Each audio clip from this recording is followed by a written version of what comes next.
A very popular question that we get here at Kies is, I have an F80 and the fitment is terrible and I want some spacers, but I don't know what size to get. So today, we're gonna bring you the ultimate F80 spacer guide.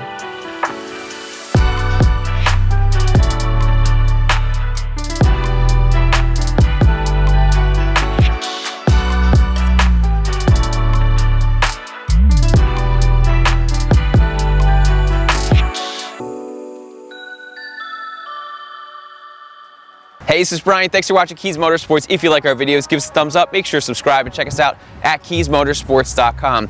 That is right. Today we are answering the age-old question of what size spacers do I need? Now, today's video, we are going to be demonstrating on my F80 M3. It's going to be very similar for the M4, but if you have an F30 or whatnot, stay tuned because we're going to do another video down the line about what sizes are best for the F30.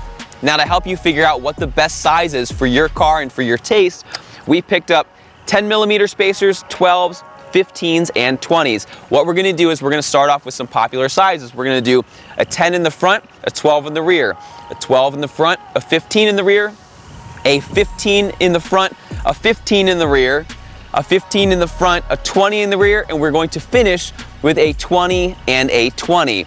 After that, since we didn't cover all the small sizes in the back, we're gonna make sure that the back is fitted with everything that we have, and also the front. So with that, let's get started. Now, before we actually get started, I do want to point out that we have five 4K cameras that are going to be covering. So we have the one Zach's holding, we have our 4K GoPro, we have our other Sony camera back here, we have another camera, and then we also have a Mavic Pro 2 drone that's going to be flying for some of these shots. So we're going to try to get you some of the best angles to make sure that you can make the best decision.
So I hope today's video was helpful as we walked you through some popular styles.